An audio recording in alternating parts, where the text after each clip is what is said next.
안녕하세요. 자영업을 하고 있는 40대 여성입니다. 어머니와 제가 일을 나가면 집에 혼자 남아 계신 아버지께서는 늘 심심해 하셨는데요. 사연 채널을 소개시켜드린 후부터는 심심하지 않다고 좋아하시네요. 더 이상 집에 혼자 있는 것이 싫지 않다면서요. 행복해 하시는 아버지를 볼 때면 아직도 우리 가족이 화목하게 산다는 것이 꿈만 같습니다. 한편으로 불안하기도 하고요. 행복을 잡는 것은 뜬구름을 잡는 것처럼 매우 어려운 일이지만 불행이 찾아오는 건 한순간이니까요. 기억도 안 날 만큼 어린 시절부터 시골에서 자랐습니다. 집안 대대로 고구마 농사를 짓는 아버지 때문이었죠. 덕분에 한글을 떼기도 전 흙에서 꿈틀거리는 지렁이와 같이 놀기도 하고 아버지를 도와 고구마를 수확하는 것을 돕기도 했었어요. 아버지께서는 그런 저를 예뻐하셨고요. 아버지는 해가 뜨기도 전 제일 먼저 일어나 작업복을 입으시고 밭으로 향하셨어요. 아버지가 밭으로 출근을 하시면 어머니도 덩달아 바빠지셨습니다. 아버지와 인부들이 드실 새참을 만드셨거든요. 되면 어머니는 1시간 동안 만든 음식을 정성스레 보자기에 싸 아버지에게 전달해 주셨습니다. 그렇게 어머니가 주신 새참을 먹고 나면 아버지께서는 또 해가 저물 때까지 일을 하시고 제일 늦게 집으로 들어오셨고요. 하지만 가끔 아버지가 끝나는 시간과 학교가 끝나는 시간이 맞물리면 같이 집으로 올 때도 있었습니다. 어릴 때는 경운기를 끌고 오는 아버지를 보면 반가웠지만 교복을 입기 시작하면서부터는 그런 아버지가 창피하게 느껴질 뿐이었네요. 멀끔한 정장을 입고 승용차를 몰고 오는 친구들의 아버지와 달리 저희 아버지는 항상 허름한 작업복 차림에 흙으로 범벅이 된 경운기를 끌고 오셨으니까요. 할아버지 때부터 쓴 경운기는 느린 주제에 시끄러운 소리를 내었는데요. 그게 너무 창피하더군요. 주변 사람들이 모두 경운기를 타는 저 아버지를 보는 것 같은 기분도 들었습니다. 그래서 생각했어요. 차라리 고구마 농사가 망해서 아버지도 다른 친구들의 아버지처럼 양복을 입고 출근을 했으면 좋겠다고요. 사춘기 못된 반항이 뿐이었는데 하늘은 글쎄 제 소원을 냉큼 이뤄주시더군요. 여느 때와 같이 문을 열고 집으로 들어가는데 그날따라 집안 공기가 조금 이상했습니다. 아버지는 넋을 놓은 채 바닥에 앉아 계셨고 옆에 계신 어머니는 아예 절을 하듯 몸을 수그려 결혼을 잘못했다면서 가슴을 치고 계셨죠. 주변을 돌아보니 TV며 가구까지 보이는 가구에는 전부 다 빨간 딱지가 붙어 있었습니다. 4인용 의자가 놓인 식탁 앞에 서 있자 어머니가 한 말씀 거두셨고요. 정연아, 우리 이제 길거리에 나앉게 생겼다. 글쎄 잘난 네 아버지가 도박한 친구가 불쌍하다면서 냉큼 보증을 섰지 뭐냐. 그것도 자그마치 3억이나 되는 돈을. 돈 나올 구멍이라고는 그나마 네 할아버지가 물려준 밭에서 나오던 고구마밖에 없었는데 이제 우리는 뭘 먹고 사니? 원래도 마음씨 좋기로 마을에서 유명하던 아버지는 친구가 빚더미에 앉아 이혼 위기에 처하자 무척 안타까워하셨는데요. 빚 보증은 절대로 서면 안 된다는 엄마의 말씀을 무시하고 홀랑 친구의 빚 보증을 서주신 것이죠. 아버지는 무조건 친구를 믿었고요. 하지만 어머니의 예상처럼 아버지가 빚 보증을 서자마자 아버지의 친구는 그대로 야반도주를 해버린 것이었죠. 그 후 아버지께서는 어떻게든 고구마 밭만은 지키려고 노력을 하셨어요. 하지만 3억이란 큰 돈을 구할 수 없었던 아버지께서는 어쩔 수 없이 할아버지 때부터 지켜온 고구마 농장이 다른 사람 손에 넘어가는 것을 보고만 있어야 했네요. 고구마 밭을 날린 후 시리에 빠진 아버지께서는 밥도 안 먹고 매일 술로만 연명하면서 사셨어요. 학교가 끝난 후 집에 가보면 거실에는 언제나 초록색 소주병이 굴러다녔습니다. 그 옆으로는 얼굴이 벌개진 아버지께서 술에 취해 주무시고 계셨죠. 어머니는 술독에 빠진 아버지를 대신해 다른 농장의 인부로 일하며 생활비를 버셨어요. 하지만 그마저도 오래 가지는 못했고요. 아버지의 반대가 심했거든요. 신랑은 하나밖에 없던 땅 날려서 맨날 잠도 제대로 못 자고 있는데 아내라는 인간은 다른 집 농사를 도와주면서 돈을 벌어? 당신 지금 나 무시하는 거야? 돈도 못 벌고 친구한테 땅이나 날린 등신 같은 놈이라서 무시하는 거냐고. 그게 아니면 당신이 어떻게 연말 김씨 농장에 가서 일을 할 수가 있어? 왜? 김씨 농장 고추가 풍년이라 삭값도 많이 받았다던데. 밭도 날리고 돈도 못 버는 신랑 버리고 김씨네로 재혼이라도 하려고? 왜? 많고 많은 일 중에서 김씨 농장 고추나 따나 했더니 속셈이 따로 있었던 거야. 늙은 영감탱이랑 재혼할 바에는 젊고 돈도 많은 김씨한테 가기로 마음먹은 거지. 왜? 내가 당신 마음을 꿰뚫어서 할 말이 없나 보지? 정 김씨랑 합치고 싶으면 내 밭이나 찾아놓고 가. 나는 뭐 좋아서 땡볕에서 하루 왼종일 고추나 따는 줄 알아? 다른 남자 밑에서 일하는 게 싫으면 당신이 나가서 돈이라도 벌어오던가. 친구한테는 3억도 빌려줄 만큼 마음 넓으신 분이 돈도 못 버는 남편 덕분에 피부가 까매지도록 일한 아내한테는 왜 이렇게 야박하나 몰라? 바다 같은 마음은 다 친구한테 퍼나르고 남은 건 빚밖에 없는 양반이 뭘 믿고 이렇게 떳떳한지. 나였으면 창피해서라도 열심히 일할 텐데 당신 같은 남자랑 사는 내 인생이 불쌍해. 뭐야? 이 여편네가 누구 덕분에 이날 이때까지 편하게 산 줄도 모르고. 편하게 살아? 누가? 내가? 잠도 못 자고 손가락이 구부러지도록 새벽부터 일어나서 음식 싸는 게 호강하고 산 거냐? 어머니와 아버지는 하루가 다르게 싸움을 하셨습니다. 몸싸움을 하지는 않았지만 어머니와 아버지의 사이는 급격하게 나빠졌어요. 몇 날 며칠을 싸우던 아버지가 먼저 어머니에게 제안을 하셨고요. 서울에 가자고 말이에요. 어머니 또한 아버지와 싸울 바에는 같이 서울로 올라가서 사는 게 낫다고 판단하셨죠. 시골집을 판 돈이면 제법 괜찮은 집에 살 수 있을 거라고 생각을 했습니다. 하지만 서울의 집값은 생각처럼 호락호락하지가 않더군요. 제일 싼 모텔방에 지내며 괜찮은 집이 있나 찾아보았지만 저희가 가진 예산으로는 역부족이었어요.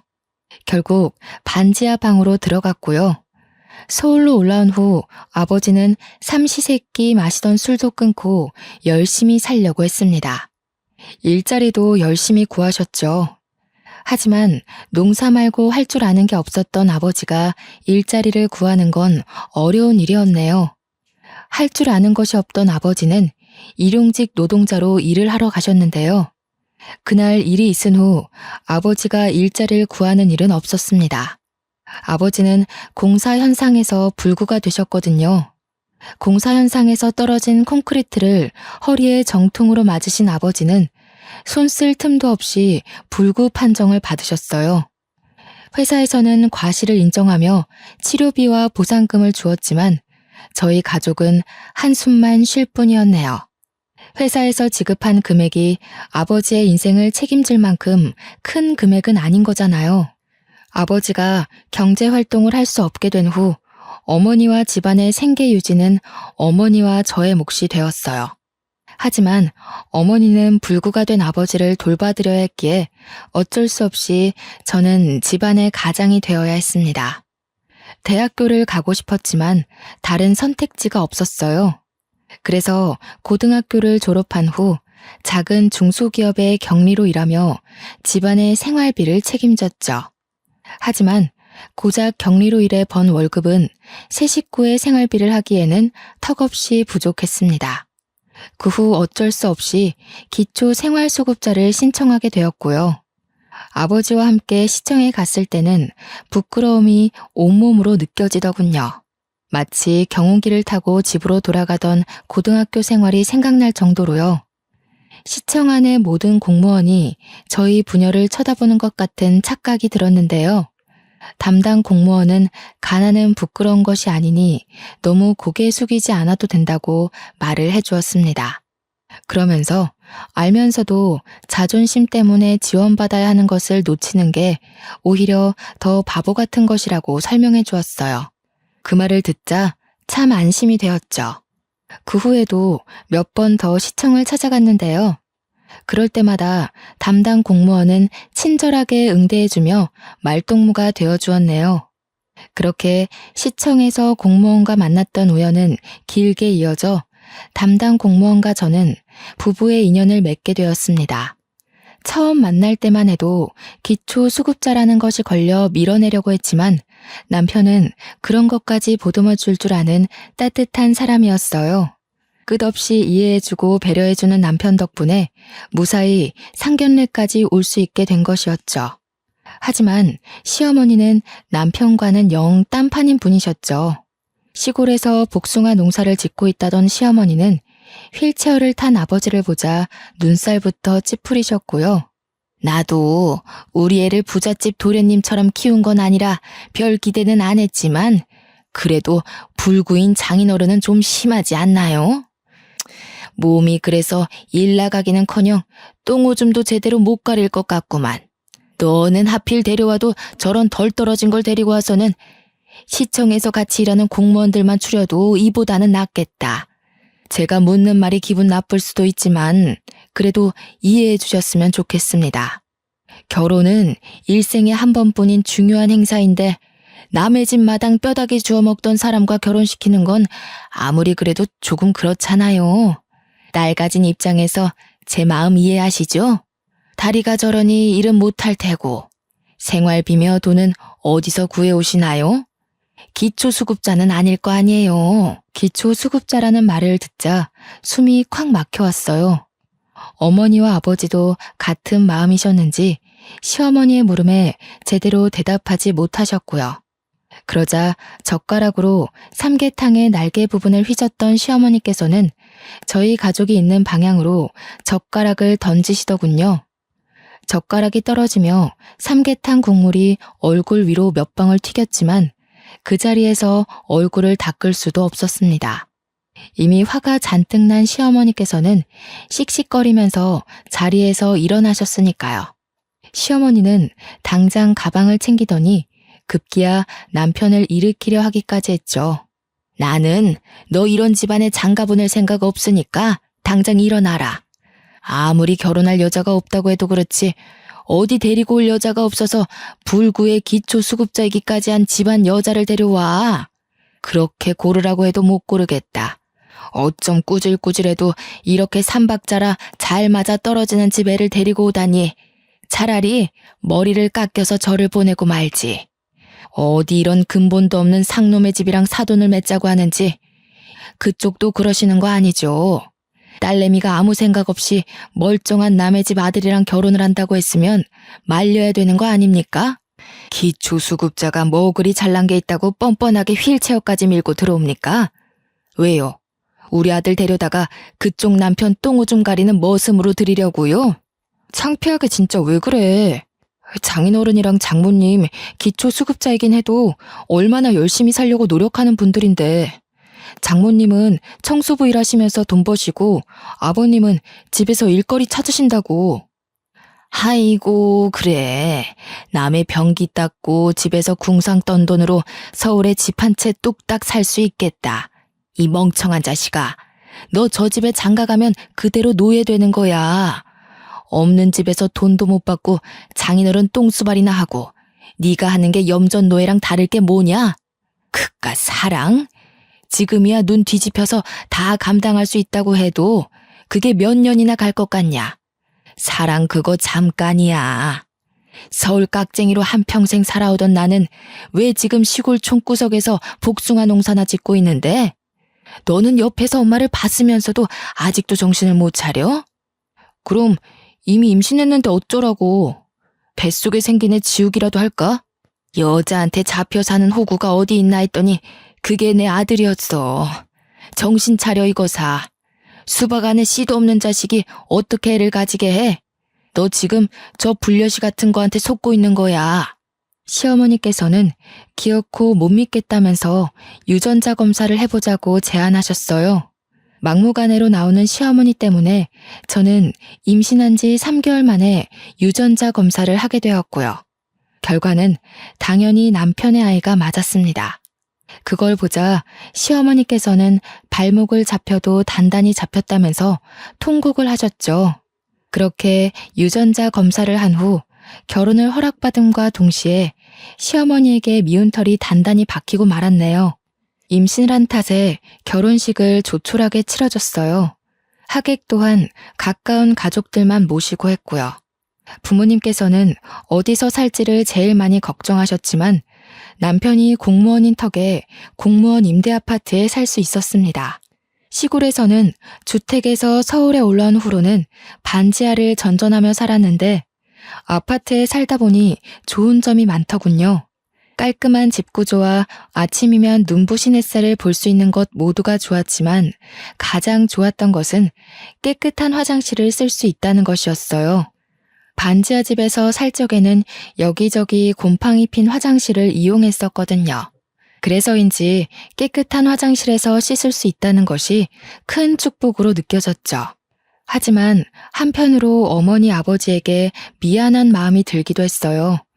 어찌되었던 어머니 아버지는 아직까지도 대낮에 햇빛조차 간신히 들어오는 반지하 방에서 살고 계시는 거잖아요. 깨끗한 집으로 이사를 가게 해드리면 좋으련만 작은 회사에 격리로 일했던 것이 전부인데다가 현재는 임신을 해 경력까지 단절된 제가 부모님에게 해드릴 수 있는 것은 아무것도 없었어요. 그 사실에 가슴이 미어져 왔고요. 죄책감을 가지던 중 시어머니께서 서울로 올라오셨는데요. 시어머니께서는 문을 열어드리자마자 집안 곳곳을 돌아보시며 물티슈로 창틀이며 침대 밑 같은 곳을 닦아보셨어요. 그러고는 먼지가 묻어나올 때마다 째려보셨습니다. 사람 사는 집에 이렇게 먼지가 많이 나올 건 또 뭐냐? 너 지금까지 우리 아들한테 이런 먼지 나부랭이 먹이면서 살았던 거냐? 사람이 자기 부족한 걸 알면 노력이라도 해야지. 너는 어떻게 돼 내가 시집 올 때 빈몸으로 낼름 우리 아들한테 시집 와놓고서는 노력할 생각을 안 하냐? 이래서 집안 환경이 중요한 건데 자기가 돈 벌 생각도 안 하고 남의 피땀 흘려 세금이나 축내는 부모 밑에서 컸으니 어디 남의 등골 빼먹는 거 말고 또 뭘 배웠겠냐? 제가 요즘 입덧이 심해서 누워만 있었더니 죄송해요. 몸 나아지면 바로 집 깨끗해지도록 노력할게요. 어디 내 배에 있는 애만 금태라도 두르고 나왔던? 뭐가 그리 까다로워? 어디 내 엉덩이에 꿀이라도 발라놓은 거냐? 그러지 않고서는 어떻게 사람이 돼가지고 침대에만 꿈쩍을 않고 누워있을 수가 있어? 몸이 힘들다고 한들 밖에서 일하는 우리 아들보다 힘들까? 안 되겠다. 너 당분간 내 밑에 내려와서 일손 좀 거들면서 시골에서 지내라. 부모한테 나쁜 것만 배운 버릇을 단단히 고쳐놔야지. 막달이라 안 된다고 했지만 시어머니께서는 그렇게라도 결혼하게 해준 은혜를 갚으라고 하셨습니다. 계속 거부를 하자 시어머니께서는 남편에게 전화를 하셨고요.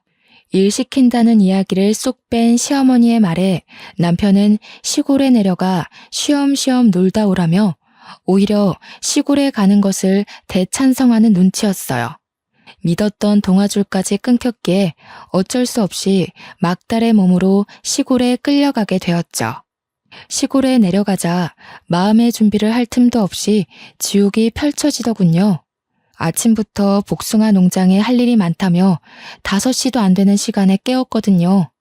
복숭아 가지치기부터 시작해 복숭아 포장까지 모든 것을 일주일 안에 끝내야 했기에 쉴 수 있는 날은 없었습니다. 오히려 잠이라도 5시간 이상 자는 것이 감지덕지할 지경이었죠. 이미 시골 근방에서 못돼 먹은 농사꾼으로 이름을 날린 시어머니께서는 유난히도 저를 괴롭히셨는데요. 오죽하면 같이 일하던 아주머니들께서 며느리와 시어머니의 관계가 아닌 8년 노예와 주인의 관계로 볼 지경이었어요. 아주머니들은 제 처지가 기구하다며 다 같이 혀를 차주었습니다.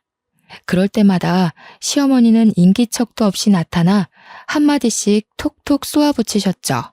기초수급자 집안 주제에 언감생심 맨 몸뚱이로 시집왔으면 밥값은 해야지. 여주댁이나 김포댁이 애 하는 꼴을 못 봐서 불쌍하다는 소리를 하는 거야.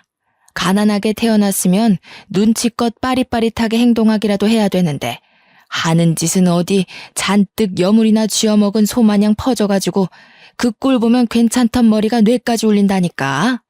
에이, 그래도 너무했지. 며느리가 밥을 소마냥 쌀 한 포대씩 먹어치우는 것도 아니고 요즘 같은 시대에 시골 내려와서 시어머니 일손도 돕는 며느리가 세상 천지에 어디 있어? 뱃속에 떡 귀한 손녀까지 턱하니 가졌다며. 며느리 밉다고 너무 구박하지 말어. 며느리는 어디 가난하고 싶어서 그런감? 이왕 한 거 옆에서 잘해줘. 혹시 알아? 며느리가 벼락부자 돼서 시어머니 복숭아 농장이 아니라 강남의 백화점으로 출근 도장 찍어줄지. 아이고, 이런 맹추가? 길거리에 이부자리나 안 펴면 다행이지. 돈 버는 것도 재주 좋고 교육 잘 받는 사람들이나 그런 거지. 요즘은 용도 집안 가려가면서 나온다고? 이런 별 볼 일 없는 집안에서 용이 나겠어? 지렁이 마냥 하는 것도 없이 꾸물대기라도 안 하면 몰라. 시어머니의 억지는 일하던 아주머니들의 혀를 내두를 정도로 막무가내였습니다. 하지만 시어머니만큼은 여전히 자기가 무슨 잘못을 했는지 모르는 눈치였어요. 출산일이 한 달도 남지 않은 시점에서 무리하게 일을 하니 배가 뭉치는 걸로도 모자라 항상 아파왔죠. 그렇지만 시어머니께 말할 엄두는 나지 않았네요. 시어머니께서는 분명 꾀병이라며 일을 더 시킬 것이 분명했으니까요. 시어머니 말대로 기초 수급자 집안인데다가 혼수라고는 뱃속에 아이밖에 없으니 몸으로 때우는 수밖에 없었어요. 어떻게든 시어머니를 이해하려 노력했는데요.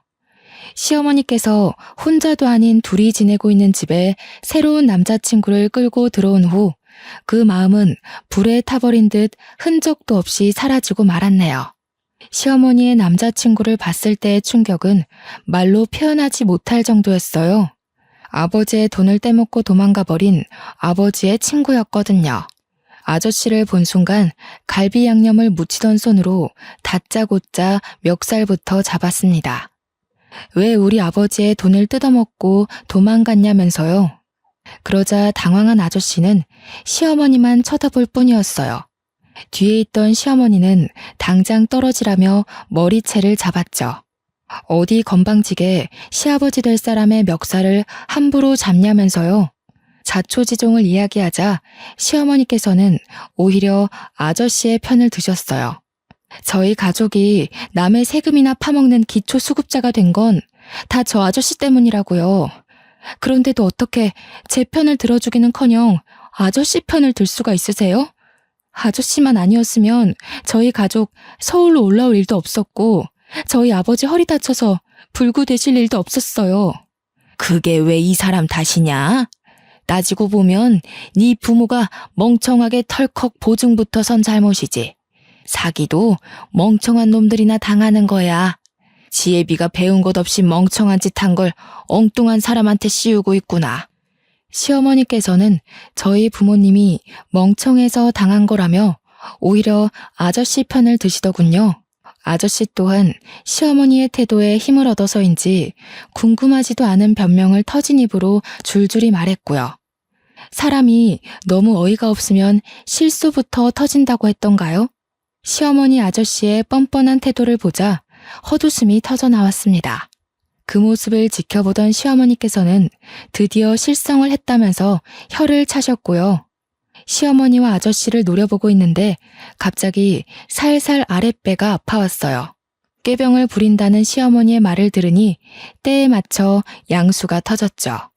어쩔 수 없이 집안을 망하게 한 원수를 눈앞에 둔 채 병원에 실려가게 되었네요.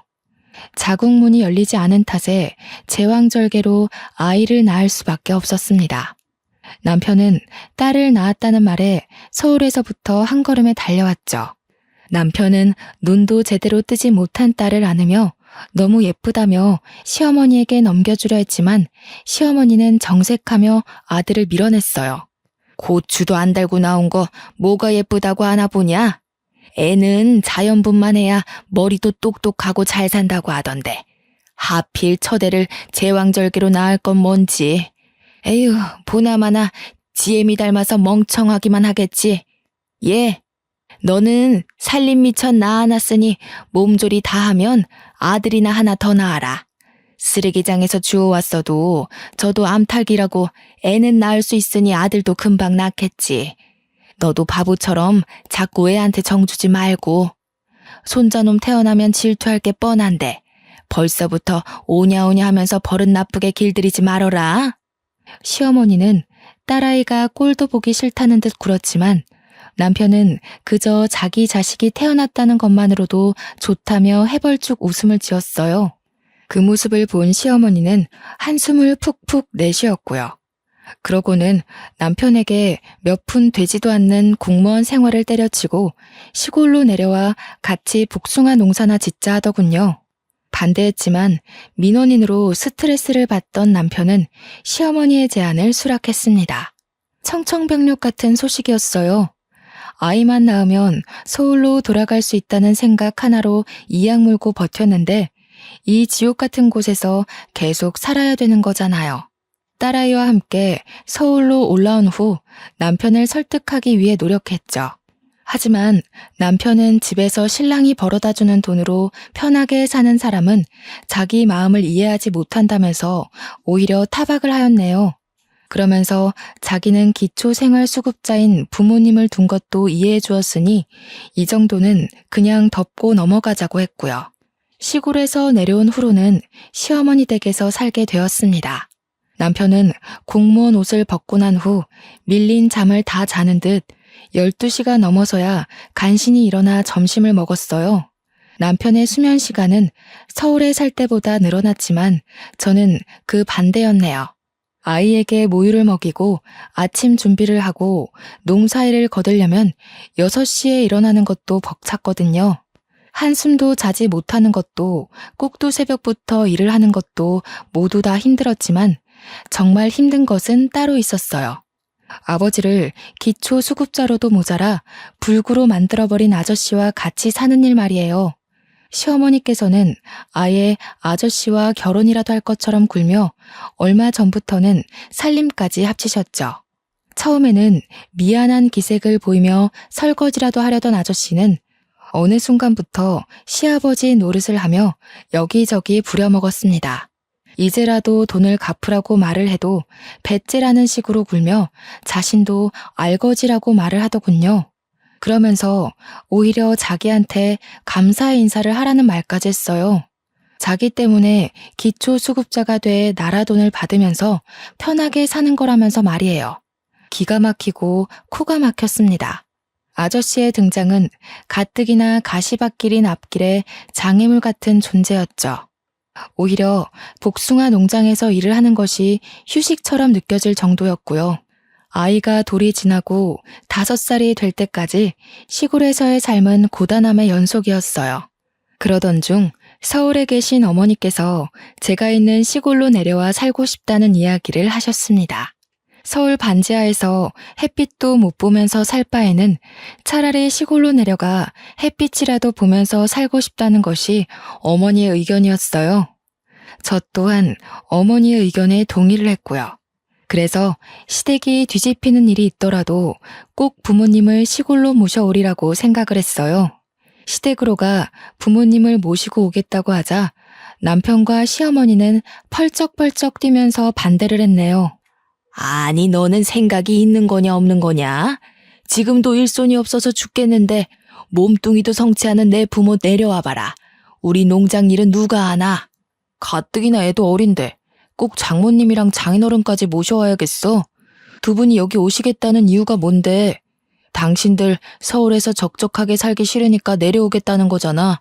당신은 꼭 괜히 일을 버려서 사람을 귀찮게 만들어야겠어? 저요. 그동안 걸핏하면 기초수급자라고 걸고 넘어지는 소리 듣고 싶지 않아서 이악 물고 새끼 꼬박꼬박 차려드리면서 농사일까지 했어요. 이 정도 노력했으면 그동안 부족한 며느리로서 할 만큼 한 거 아닌가요? 그래서 앞으로는 착한 며느리 안 하고 착한 딸 하려고요. 기초수급자 집이라고 눈치 보면서 부모님한테 제대로 못 해드렸는데 저희 부모님이 얼만큼 더 살 줄 알고요. 재덕씨야, 한 집에서 어머님이랑 같이 사니까 어머니가 내일 돌아가시던 지금 당장 돌아가시던 여한이 없겠지만 저는 아니거든요. 저희 제 효도도 못 받고 내일 당장 돌아가시면 그건 어떻게 보상해 주실 건데요? 어머니가 저희 부모님 대신 저승길 가실 건가요? 아니잖아요. 허락 구하려고 말씀드린 거 아니고 그냥 통보드리는 거예요. 저런 못 배워먹은 게 어디서 목소리를 높여? 시어머니께서는 부모님을 모시고 온다는 소리에 개거품을 물면서 반대를 했어요. 남편 또한 사람이 왜 이렇게 이기적이냐면서 뭐라고 했고요. 아저씨가 본처에게 돌아간 후 극도로 예민해진 시어머니께서는 대놓고 괴롭히면서 부모님이 내려오는 것을 반대했지만 이번만큼은 양보할 수 없었기에 계속 밀어붙였죠. 괜찮은 집이 없으면 어떡할까 걱정을 했지만 시댁과 멀지 않은 곳에 괜찮은 매물이 생겨 부모님을 그 집으로 모시기로 결정을 했죠. 죽어도 차를 빌려줄 수 없다는 남편 때문에 렌트를 해야 했지만 그 정도는 일도 아니었어요. 드디어 부모님을 괜찮은 집에 모실 수 있다는 사실 하나로도 가슴이 벅찼으니까요. 시골로 이사를 온 후 아버지는 매일 4시간씩 나라에서 지원해주는 간병인 혜택을 받을 수 있었습니다. 덕분에 어머니께서도 일자리를 구할 수 있게 되었고요. 어머니가 우연히 일자리를 찾는 것을 알게 된 시어머니께서는 친정어머니를 자기 복숭아 농장에서 일을 하라고 권유를 했어요. 시어머니의 성정을 잘 알기에 당연히 거절을 했죠. 그러자 시어머니께서는 나이도 많은 어머니를 누가 써주겠냐면서 농장에 와서 복숭아 포장이나 하시라고 했습니다. 친정어머니를 시어머니 밑에서 절대 일하게 하고 싶지 않았지만 나이가 많은 친정어머니가 일자리를 찾는 것은 쉬운 일이 아니었어요. 어쩔 수 없이 친정어머니는 시어머니의 농장에서 일을 하게 되었고요. 하지만 시어머니께서는 웬일로 친정어머니에게 삭값도 잘 쳐주시고 인격적으로 대해주기까지 하시더군요. 드디어 시어머니가 변했구나라고 생각했지만 그건 큰 오산이었네요. 시어머니께서는 어머니에게 두둑한 품값을 주는 대신 저의 품값은 아예 주지를 않으셨거든요. 시어머니를 보면서 느낄 수 있었습니다. 사람은 쉽게 변하지 않는다는 것을요. 그렇게 일을 하던 중 버려지는 복숭아들이 신경 쓰이더군요. 상했거나 골맞으면 모르겠지만 복숭아들은 단지 모양이 못났다는 이유로 버려졌으니까요. 그래서 아무 이유 없이 버려지는 복숭아들로 잼을 만들기로 결심을 했네요. 처음에는 재미삼아 만들기 시작해 같이 일하던 아주머니들에게 나눠드렸죠. 복숭아 잼을 드신 아주머니들께서 맛이 일품이라며 칭찬을 해주셨고요. 그 말을 들으니 힘이 저절로 났습니다. 제가 나서서 한 일에 사람들이 긍정적인 호응을 하는 것은 처음이었습니다. 그래서 인터넷으로 복숭아 잼을 팔기 시작했어요. 한 달 정도는 하루에 한두 개만 팔아도 다행이다라고 생각할 정도였지만 입소문을 타서인지 2달이 넘어간 후부터는 도저히 혼자서 감당할 수 없을 정도로 잼은 불티나게 팔려나갔죠. 수입이 괜찮아지자 제대로 해보고 싶다는 욕심도 났고요. 그래서 남편에게 같이 복숭아 잼을 만들어 팔자고 제안을 한 것이었죠. 하지만 남편은 대학도 안 나온 주제에 괜히 일 벌이지 말라며 비웃을 뿐이었어요. 시어머니 또한 쓸데없는 짓 할 시간 있으면 당장 농장 일이나 더 하라고 했죠. 사정이 이렇다 보니 복숭아 잼을 파는 것은 그만두어야 했습니다. 하지만 아쉬워할 새도 없었네요. 그나마 건강하시던 어머니마저 쓰러지셨거든요. 복숭아 포장을 하다가 갑자기 쓰러진 어머니는 병원에 누워 계셨는데요. 의사가 말하길 어머니는 뇌졸중으로 쓰러지신 거라고 해요. 깜짝 놀라 하니 의사는 아직 초기이니 병원에 잘 다니고 약만 꾸준히 잘 챙겨 먹으면 괜찮아질 거라 했어요. 괜찮다는 한마디에 금세 눈물이 핑 돌더군요. 깨어난 어머니께서는 별거 아닌 일로 호들갑 떨지 말고 시어머니에게나 잘하라고 말을 했죠. 하지만 몸도 성치 않은 어머니가 병원에 혼자 다닌다는 것은 말이 되지 않았어요. 그래서 같이 병원에 다니자고 약속을 받아낸 후 어머니를 집에 모셔다 드렸고요. 12시 넘어 들어가자 현관문 앞에서는 도끼 눈을 한 시어머니와 남편이 서 있었습니다. 시어머니께서는 바람이라도 난 거냐면서 추궁을 하셨어요.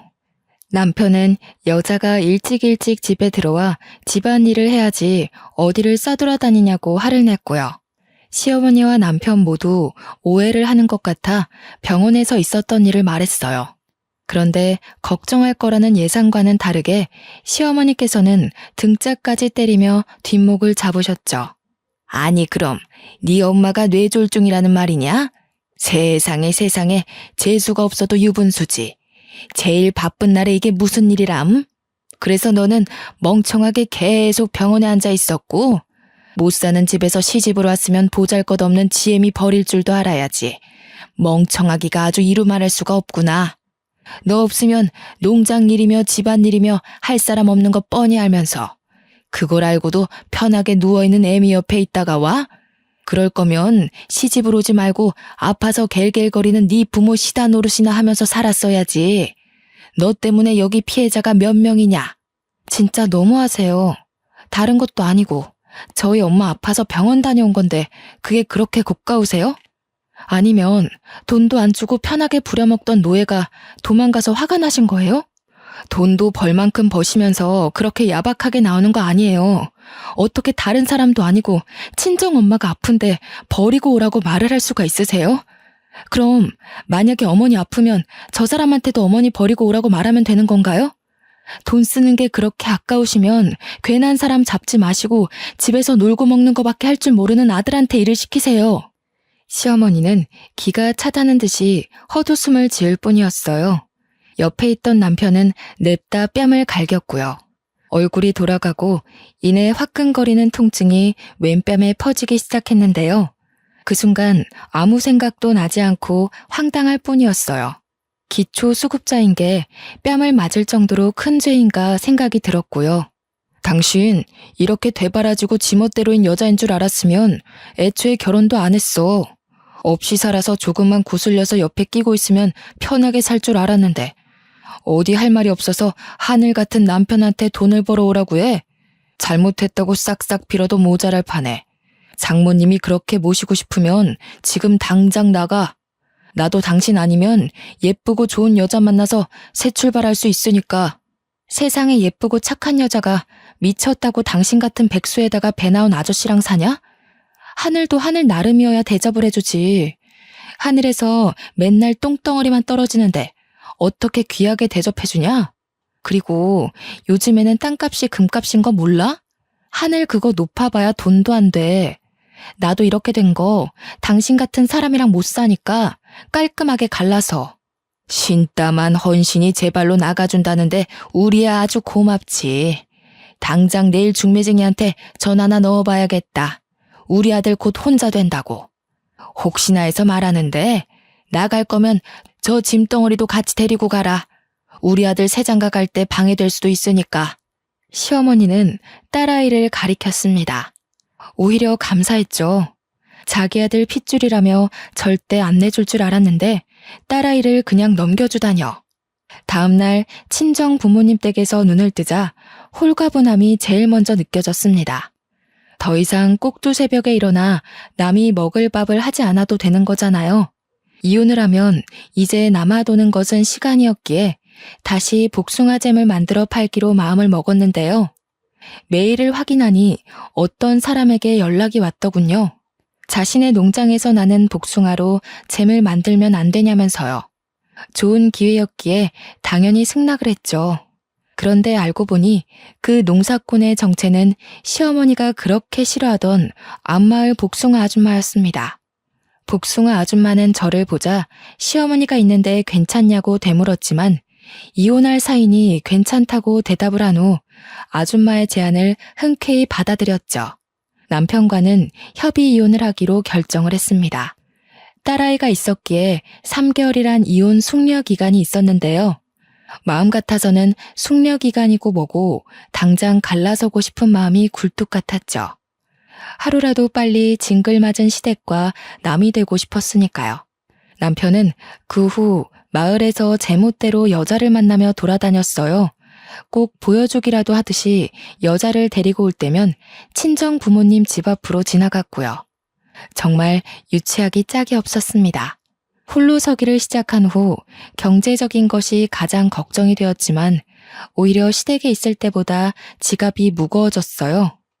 안마 아줌마의 복숭아는 크기도 큰데다가 당도도 높아 잼을 만들었을 때 사람들의 만족도가 높았거든요.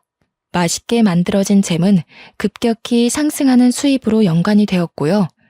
그러던 중 다둥이 아이를 키우고 있는 유명 연예인이 복숭아 잼을 극찬해준 덕분에 한 달도 안 되는 사이 판매량은 껑충 뛰어버렸죠. 한평생 만져보지 못한 돈이 한순간에 꽂히자 무서웠지만 또 그만큼 뿌듯했네요. 내 힘으로 돈을 번다는 건 이런 느낌이구나 생각이 들었죠. 통장에 돈이 모이자 다시 한번 서울로 이사를 가야겠다고 생각했습니다. 사업을 위해서도 딸아이와 부모님을 위해서도 그게 좋은 것 같았어요. 부모님에게 상황을 말하자 흔쾌히 허락을 해주셨죠. 그렇게 저희 가족은 서울의 신축 빌라로 이사를 오게 되었네요. 서울에 간 후부터는 좋은 일만 일어났어요. 꾸준히 병원을 다닌 어머니의 건강은 금세 괜찮아지셨고 복숭아잼 또한 찾는 사람이 더욱더 늘어났거든요.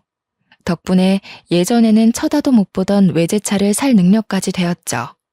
그렇게 남편과 남이 될 날이 다가왔어요. 저는 우리 가족을 얕잡아 보던 시어머니와 남편의 코를 도려내기 위해 백화점을 돌며 무리의 쇼핑을 했고요. 한껏 치장한 채 법원에 나가자 시어머니와 남편의 입은 떡 벌어졌어요. 금세라도 벌어진 입에 발끝에 닿을 정도였죠. 드디어 세상이 미쳐 돌아가는구나. 기초수급자 주제에 부끄러운 줄도 모르고 남의 세금으로 저렇게 돈지랄이나 하고 말이야. 저런 것도 인간이라고 그동안 내가 세금을 내다니. 신고를 하던 배 아파 응급실에 하던 알아서 하세요. 어차피 이제는 남남이잖아요. 그리고 이제야 드리는 말씀인데 어머니 돈도 있으시면서 옷 입는 스타일이 너무 촌스러우세요. 오죽하면 처음 보는 사람도 농사하는 사람이냐고 말했겠어요. 어머니가 시골 촌뜨기 출신인 건 알지만 여기는 서울인데 그래도 최소한 격식 있는 복장을 입으셔야죠. 지금 입은 꼴은 당장 밭으로 달려나가 소 곱비나 잡게 생기셨잖아요. 뭐야? 너랑 아예 안 보고 살겠다고 막말을 하는구나. 네가 이러고도 가만히 있을 것 같아? 너 같은 년 신고해서 거리에 나앉게 하고 말 거야. 네, 어머니 마음대로 하세요. 알아서 잘 살 테니까. 시어머니는 삿대질을 하면서 머리를 잡아뜯을 기세로 달려들었어요.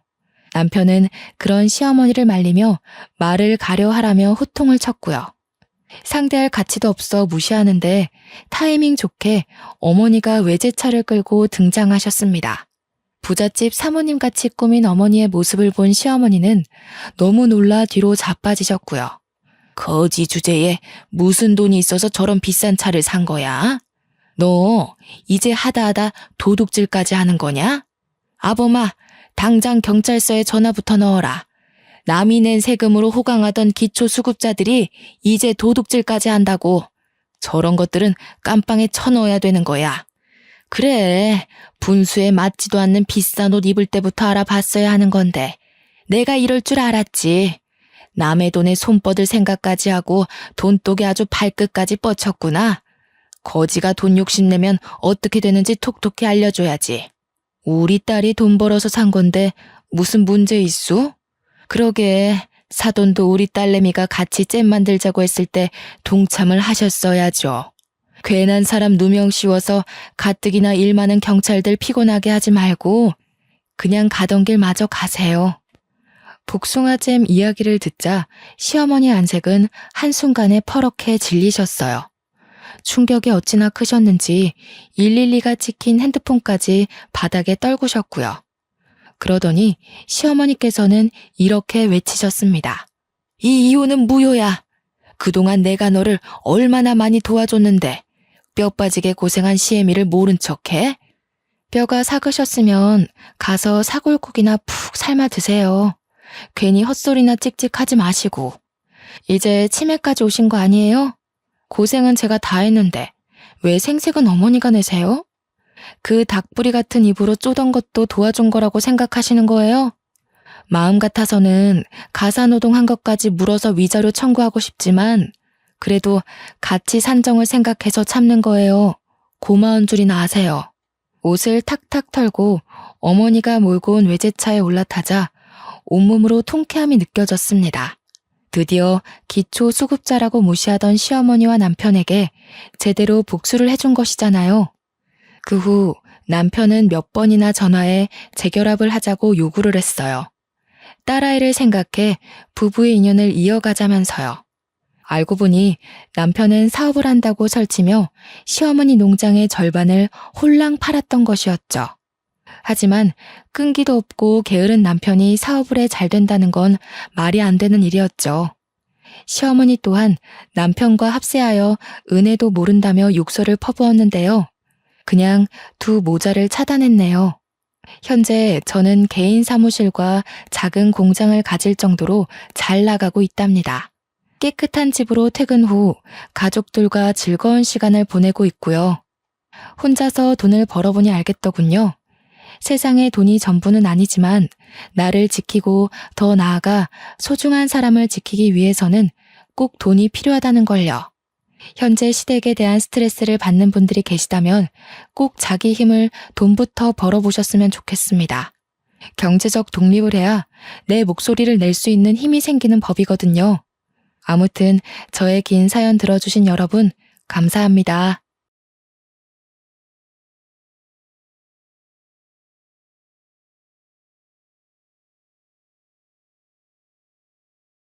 안녕하세요. 김밥집을 운영하고 있는 40대 여성입니다. 해가 뜨기도 전 일어나 가게의 문을 여는 건 매우 고되고 피곤한 일인데요. 그럼에도 무능한 상사 밑에서 스트레스를 받으며 일하는 것에 비하면 아무것도 아닌 것 같아요. 어찌되었던 자영업은 저만 잘하면 되는 거지만 무능한 상사는 저 혼자 잘한다고 해결되는 문제가 아니잖아요.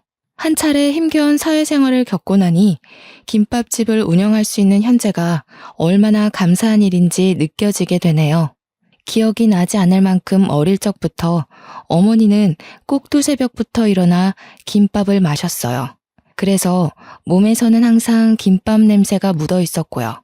저에게는 밥을 먹는 것만큼 어머니가 김밥을 마는 것이 당연했는데요. 어머니가 말씀하시길 처음부터 김밥을 마셨던 것은 아니라고 해요. 아버지와 결혼할 때만 하더라도 돈 잘 버는 아버지와 결혼한 어머니께서는 사모님 소리를 들으셨거든요. 하지만 아버지가 아프기 시작한 후 어머니의 인생은 곤두박질치기 시작했습니다. 가장이던 아버지께서 쓰러지신 후 어머니는 나날이 나빠지는 아버지의 몸 걱정뿐만 아니라 먹고 살 걱정까지 같이 하셔야 했는걸요.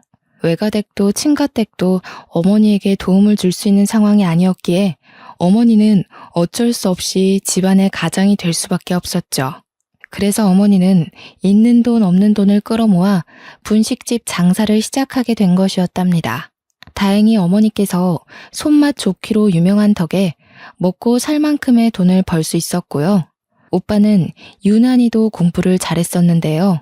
그 때문에 어머니께서는 장남이자 집안의 기둥인 오빠가 꼭 대학교에 진학하기를 바라셨어요. 딸인 저는 바로 직장을 다니며 오빠의 뒷바라지를 하길 바라셨습니다. 남들이 보기에 어머니의 이런 행동은 편애라고 생각할 수도 있었겠지만 별로 상관없었어요. 어차피 공부에 재능도 없는 거 빨리 취업을 해서 집안 살림에 보탬이 돼야겠다고 생각했었거든요. 그래서 인문계에 진학해 대학교를 간 오빠와 다르게 상업고등학교를 졸업하고 바로 취업을 하게 된 것이었죠.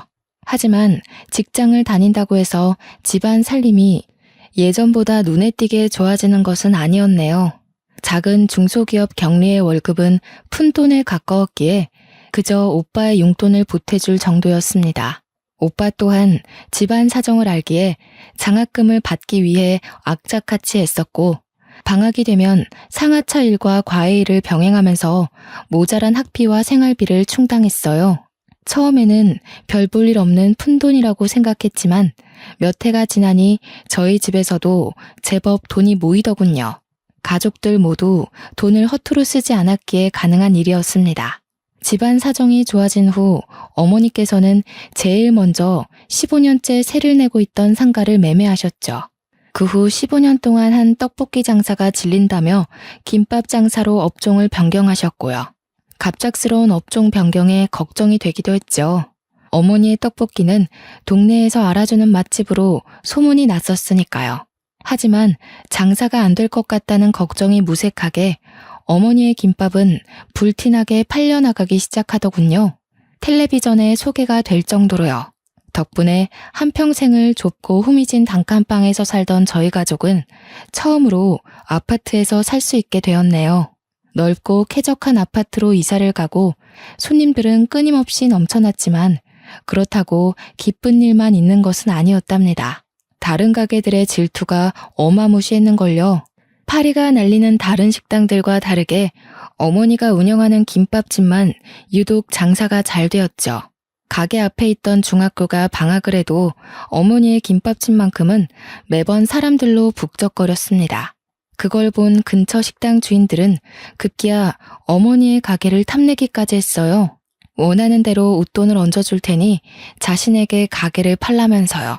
몇 번은 장사가 잘 되는 것도 힘들다 웃어넘겼지만 가게 주인들은 점점 도가 지나치는 행동으로 어머니의 김밥집을 탐냈고 급기야 협박을 하는 사람들까지 생겨났어요. 이런 일이 반복되자 결국 오빠가 나설 수밖에 없었고요. 하지만 오빠가 매번 김밥집을 지키고 서 있을 수는 없었기에 걱정은 이만저만이 아니었네요. 매번 기승을 부리는 식당 주인들 때문에 가족들의 걱정은 늘어만 갔죠.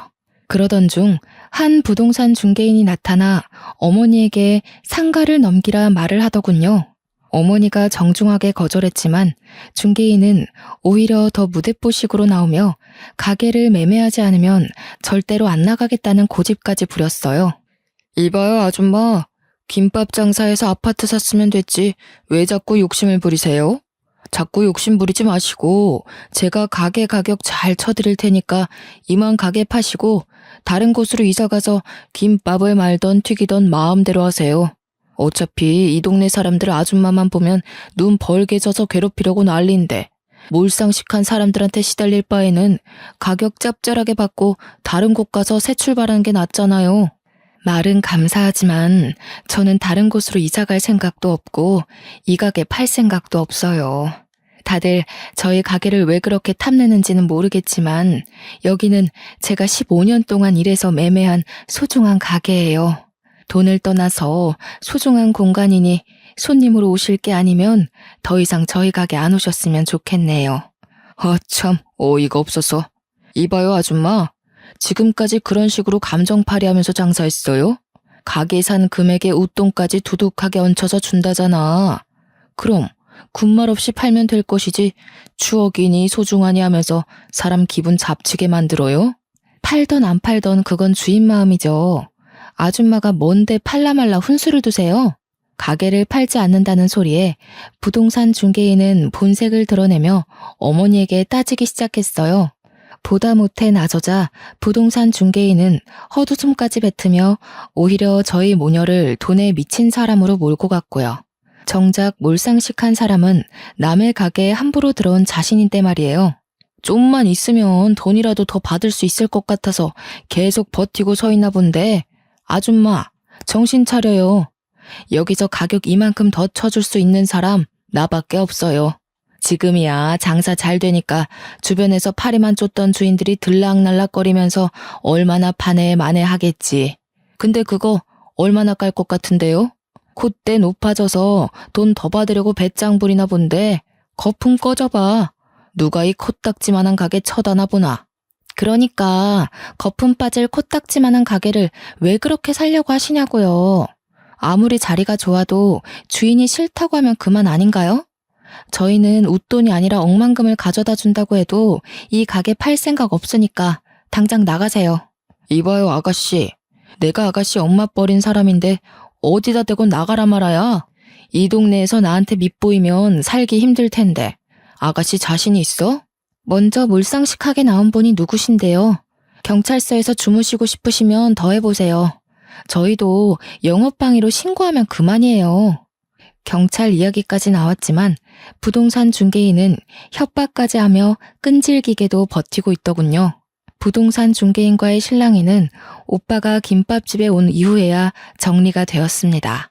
그런데 한 달이 지나고 나니 부동산 중개인도 주변 가게 주인들도 왜 그렇게 저희 가게를 탐냈는지 알겠더라고요. 저희 가게 바로 앞에는 대규모의 아파트가 들어설 계획이었거든요. 실랑이를 벌인 후에도 부동산 중개인은 지치지도 않고 가게를 찾아와 행패를 부렸어요. 어머니께서는 같은 동네에서 얼굴을 마주보며 살아야 했기에 좋게 좋게 끝내려고 하셨지만 부동산 중개인의 괴롭힘은 도를 넘어섰고 참다 못해 경찰을 부르게 되었죠. 아무리 저희 가게에 탐나도 경찰서에 잡혀가는 것은 무서웠는지 가게 안으로 들어오기만 하면 경찰을 부르니 더 이상 저희 가게로 발걸음을 안 하더군요. 덕분에 부동산 중개인 때문에 골머리를 썩던 어머니께서는 편하게 일을 할 수 있었어요. 어머니의 가게의 소란이 다 정리되었을 때쯤 또 다른 문제가 찾아왔습니다. 5년 동안 일하던 회사가 부도가 난 것이었어요. 무능한 상사에게 시달려도 올라가는 직급과 월급만을 보며 참아왔는데 허무했죠. 회사가 없어짐에 따라 5년간의 노력과 경력이 모두 날아가는 거잖아요. 하지만 이미 부도난 회사를 어쩔 수는 없기에 손 한 번 제대로 써보지 못하고 하루아침에 백수가 되고 말았네요.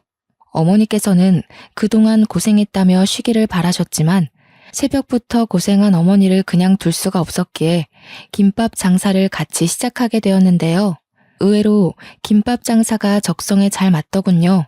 새카만 밤에 재료 준비를 하는 것은 힘들었지만 무엇보다도 무능한 상사의 눈치를 안 보고 일할 수 있다는 것이 가장 좋았어요. 어머니께서 일한 값도 두둑하게 쳐주셨기에 다른 회사에 들어가 고생을 하는 것보다 어머니와 함께 김밥 장사를 하는 것이 낫다고 판단을 했고요.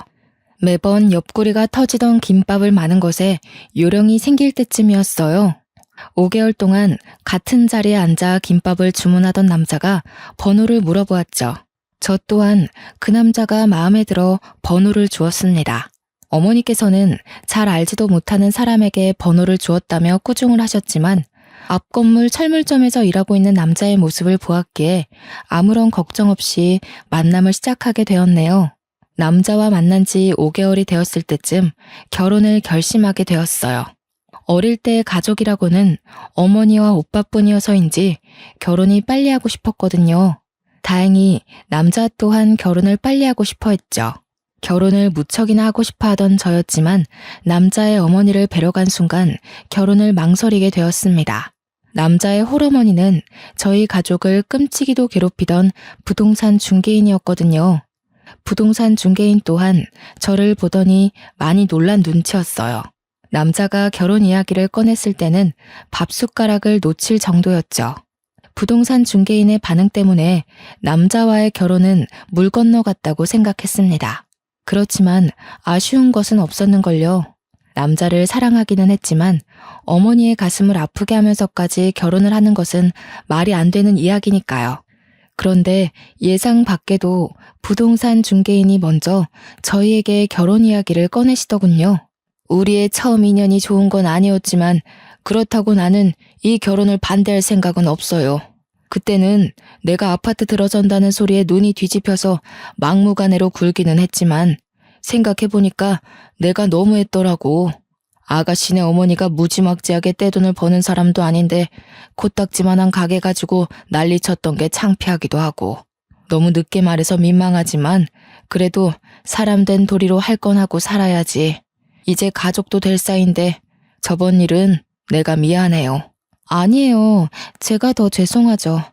아무리 화가 난다고 해도 한참 어른인 분한테 함부로 말하면 안 되는 거였는데. 어휴, 그럼 이제 우리 아들이랑 결혼하는 거죠? 사실 우리 아들이 쑥맥에다가 여자 만나는 꼴을 못 봐서 며느리 얼굴도 못 보고 묘지에 들어가면 어쩌나 걱정 많이 했거든요. 그런데 이렇게 며느리감을 데리고 오다니 요즘에 귀한 아들 장가 잘못 들까봐 며느리 뒷조사까지 시키는 몰상식한 시어머니들이 널렸다고 하던데 난 며느리 될 사람이 과거에 줄줄이 굴비처럼 남자를 만났다고 해도 신경 안 쓰는 사람이니 아무런 걱정 말고 결혼 준비에만 신경 쓰도록 해요. 부동산 중개인은 오히려 저희의 결혼을 부추기기까지 했어요. 빨리 손자 얼굴을 보고 싶다면서요. 처음 마주한 순간에는 절대 결혼을 하면 안 되겠다고 생각했지만 자신의 잘못을 반성하는 부동산 중개인을 보며 이런 분이 시어머니가 되어도 참 괜찮겠다는 생각을 했죠. 부동산 중개인은 적지 않은 나이에 하루라도 빨리 식을 올리라며 저희를 재촉했고 그 덕분에 저희는 한 달도 안 돼 식을 올리고 부부가 되었습니다. 남편은 이전 사업이 망하고 갚아야 하는 대출금이 많이 남아 있었기에 저희의 신혼자금은 온전히 제가 모은 해결하게 되었어요. 가지고 있는 돈이 적었기에 작은 빌라에서 신혼생활을 시작했고요. 작긴 했지만 서로가 함께할 공간이 있다는 것만으로도 참 행복했는데요. 신혼의 단란함을 느낄 새도 없이 늘 전화기를 끼고 살아야 했네요.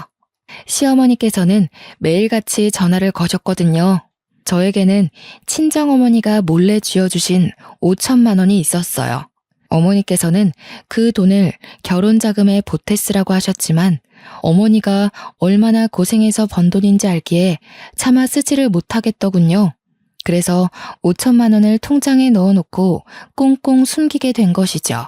남편에게 비밀로 하면서까지 돈을 숨기는 행동이 너무하다고 생각할 수는 있지만 돈이 있는 것을 알게 되면 남편은 분명 사업을 한다고 난리칠 게 뻔했기에 어쩔 수가 없었죠. 잘 숨겨놓았다고 생각했지만 5천만 원의 정체는 장롱까지 뒤지던 시어머니의 오지랖으로 인해 만천하에 알려지게 되었는데요. 통장에 5천만 원이 있다는 걸 확인한 후 시어머니께서는 화부터 내시더군요. 정작 남의 살림을 만진 건 시어머니인데 말이에요. 세상에, 이렇게 큰 돈이 있으면서 너 지금 시엠이랑 남편한테까지 비밀로 했냐? 내가 그렇게 옆 니상가 사고 싶어서 돈 있냐고 물어볼 때는 없다고 딱 시침이 떼더니 지금 처녀 때랑 착각하는 것 같은데 결혼했으면 아무리 네가 가지고 있던 돈이라고 해도 시댁 식구들한테 알려야 되는 거야. 한 푼이 시급한 상황에 더 혼자 살겠다고 5천만 원을 가지고 있다는 게 말이나 되는 소리냐? 말씀드리면 어머니랑 그이 둘 다 이 돈 쓸 생각만 하셨을 거잖아요. 그냥 5천만 원 아니고 저희 어머니가 고생해서 버신 귀한 돈이에요. 5천만 원 보시고 기분 상했다면 죄송하지만 그래도 이 돈 쓸 생각은 없으니 어머니도 이해해 주세요. 시어머니는 기가 차다는 듯 들고 있던 통장을 흔들며 얼굴을 붉히셨습니다. 그렇게 너네 친정엄마 안타까우면 보내준 김치도 아까우니 먹지 말고 썩을 때까지 그냥 두지 그러냐? 자고로 돈이라는 건 써야지 그 값어치를 하는 거야. 뼈 빠지게 번 돈이라고 이름 붙여놓으면 어디 5천만 원이 1억 값어치라도 한다던? 군말 필요 없고 이 돈 당장 상가 사는데 보태라. 내가 2배로 불려줄 테니. 2배로 안 불려주셔도 되니까 그 돈 건들지 말아주세요. 저는 그 돈 투자 목적으로 쓸 생각도 없고 그냥 비상용으로 가지고 있을 뿐이에요. 어머니도 이번만큼은 이해해 주세요. 안 그래도 그 일하던 거 그만두고 사업을 한 해 만에 하면서 헛바람 들어있는데 비상금이라도 없으면 저희 허리띠 졸라매야 한다고요. 살만 뒤룩뒤룩 붙어있는 허리 좀 졸라매면 어떠냐? 남도 아니고 시애미가 돈 좀 쓴다는데. 그리고 어디 내가 네 돈 허투루 쓴다던? 다 너랑 아범 잘 되라고 쓰는 돈 아니냐. 내가 없는 돈 대출 받아서 빌려달라고 한 것도 아니고 너는 어떻게 돼 내가 시애미한테 이렇게 매정하게 굴 수가 있어? 자기 돈도 아니면서 욕심낸 사람이 누군데 말도 안 되는 일로 억지를 부리는 시어머니를 보자 뒷골이 당겨왔어요. 당장 한 달 생활비 벌기도 빠듯한 와중에 부동산 투자까지 하라뇨. 시어머니는 제가 5천만 원을 가지고 있다는 이유로 어머니에게 많은 돈을 받고 있다 생각하는 듯 싶었습니다. 그래서 다시 한번 제대로 말씀을 드렸죠. 어머니한테 잘해드리려 티를 안 냈지만 저희 지금 생활비 나가는 것도 벅차요. 넉넉한 상황도 아니고요. 가뜩이나 그이가 산차 할부값만 해도 생활비 반절이 날아가는데 이러지 마세요. 자, 이깟 돈 더러워서 안 갖는다. 아주 시애미를 돈 훔쳐가려는 좀도둑 취급을 하는데 내가 집안에 사람을 잘못 들여도 단단히 잘못 들였구나. 5천만 원 때문에 시어머니와의 사이가 이렇게 틀어질 거라고는 생각지도 못했네요. 사정을 말하면 이해해 주실 거라고 믿었거든요. 그리고 애시당초 주인도 없는 집을 들어와 함부로 살림을 건드리는 것도 예상하지 못했고요. 시어머니에게 무슨 이야기를 들었는지 퇴근을 한 남편 또한 길길이 날뛰며 성을 냈습니다. 당신, 그 큰 돈이 있었으면서 내가 사업한다고 했을 때 시치미를 떼고 있었단 말이야? 내가 사장놈 때문에 위장병을 달고 산다고 그렇게 말을 했었는데 서방 건강보다 장모님이 준 5천만 원이 더 귀하다 이거야? 돈이 그렇게 귀했으면 나랑 결혼을 왜 한 건데? 입이 있으면 말을 해보라고. 그만 좀 해. 당신이나 어머니나 도대체 왜 그래? 그래, 나 당신 몰래 엄마가 준 돈 꽁쳐놨다. 근데 그게 뭐? 결혼했으면 내 돈 가지고 있지도 못한다 이거야? 그리고 내가 왜 당신 사업한다고 했을 때 돈을 안 꺼냈겠어? 다 이유가 있으니까 그런 거 아니야. 당신 나 만나기 전에 사업을 몇 번을 말아먹었는지 잊었어? 사업운도 없는 사람이 자꾸 왜 이렇게 욕심을 부려. 그 정도 말아먹었으면 정신 차리고 돈 벌 때도 됐잖아. 아, 우리 엄마 무시한 이유가 여기 있었네. 당신 지금 내가 빚만 잔뜩 쌓이고 돈도 못 벌어오는 건달이라고 우리 엄마도 무시하는 거 아니야? 시어머니나 남편이나 어쩜 이렇게 남의 돈을 탐내는지 보고 있자니 기가 차서 아무 말도 나오지 않았어요. 정작 당사자는 줄 생각도 안 하는데 말이에요. 5천만 원을 두고 길길이 날뛰는 남편과 시어머니를 보니 더더욱 이 돈을 쥐어주면 안 되겠구나 생각했죠. 그래서 통장을 집이 아닌 김밥집으로 가지고 갔습니다. 아무리 남편과 시어머니라 해도 가게까지 와서 어쩌지는 못할 테니까요. 그런데 시어머니와 남편의 뻔뻔함은 정도가 없더군요. 한참 영업을 하고 있는 가게까지 찾아와 당당하게 5천만 원을 달라고 했거든요. 안 된다고 딱 잘라 말하려 했지만 어머니께서는 돈이야 나중이라도 벌면 되니 급한 사람에게 빌려주라고 하셨어요. 어머니의 말에 두 모자는 뛸 듯이 기뻐했죠. 어머니는 대신 시어머니에게 5천만 원을 넘겨주며 꼭 2배로 만들어서 가져와 달라고 부탁을 하셨습니다. 시어머니는 응당 그러겠다고 대답을 했고요. 그런데 5천만 원을 빌려간 지 1달이 지나고 2달이 지나도 시어머니께서는 2배는커녕 원금조차 주지 않는 상황이었어요. 시어머니에게 전화를 했지만 찔리는 게 있어서인지 시어머니는 전화 자체를 안 받으시더군요. 남편 또한 모르쇠로 일관했고요. 돈 받을 때만 해도 간이고 쓸개고 다 내어줄 것처럼 굴더니 두 모자는 돈을 받고 난 후에는 입을 싹 닦으며 연락을 피하게 바빴죠. 꼭 돌려줘야 한다고 당부를 했지만 욕심 많고 양심 없는 두 모자는 그 당부를 새까맣게 잊어버린 듯 했습니다.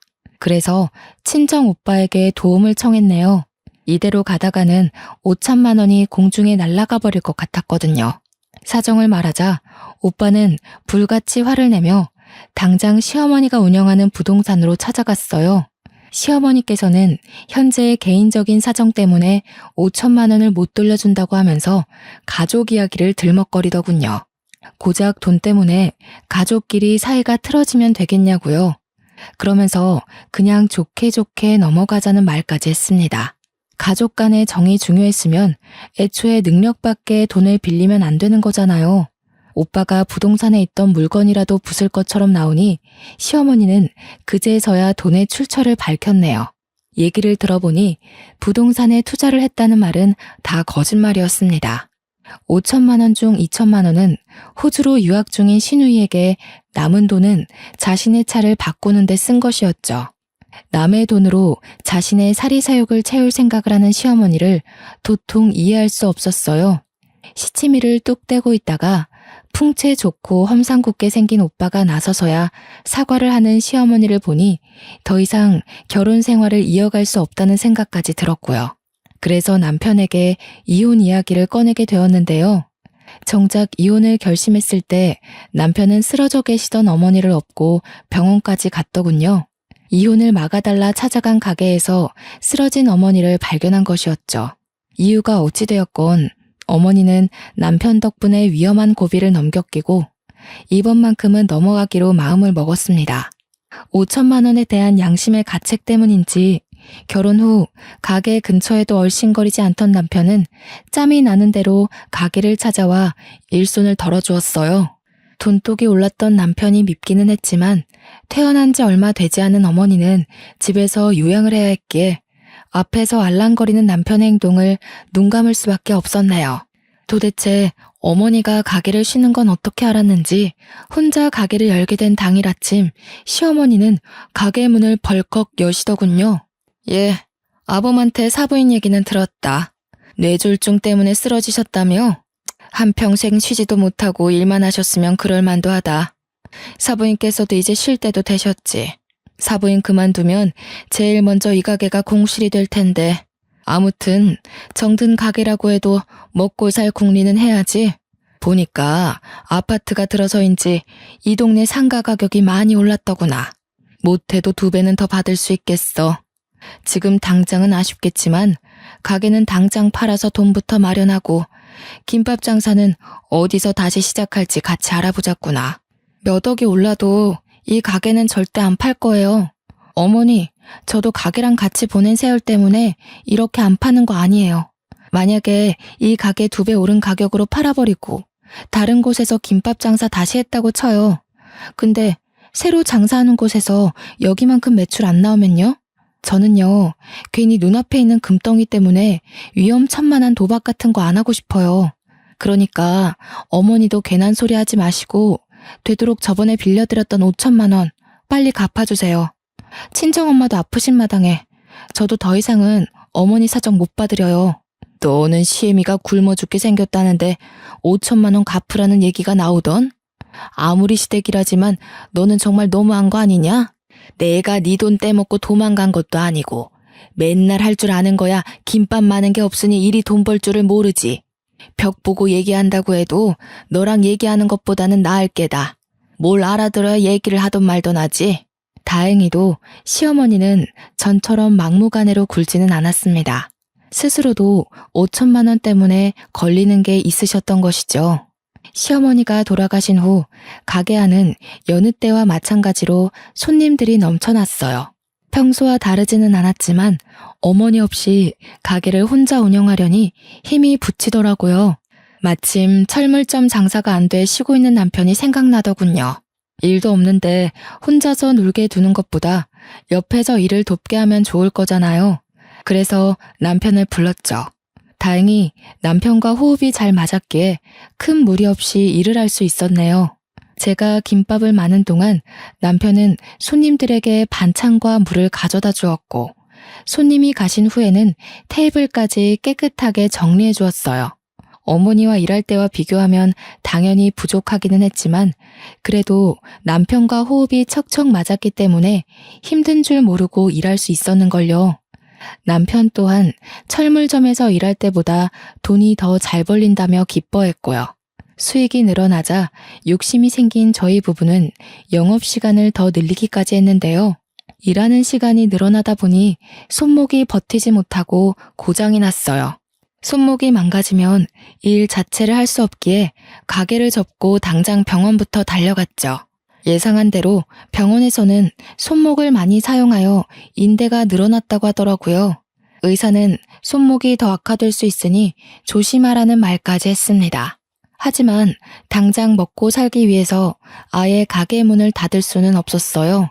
그래서 영업시간을 내리기로 했죠. 병원을 다녀와 보니 한 학생은 가게 앞에 서 있었어요. 고등학생 정도 돼 보이는 남자 학생은 딱 봐도 돈이 없는 것 같았습니다. 손에 1,000원을 들고 가게 앞을 서성이는 학생을 보자 아주 어릴 적 배고플 때 생각이 났죠. 김밥을 먹고 가라고 하자 학생은 당황한 눈치였어요.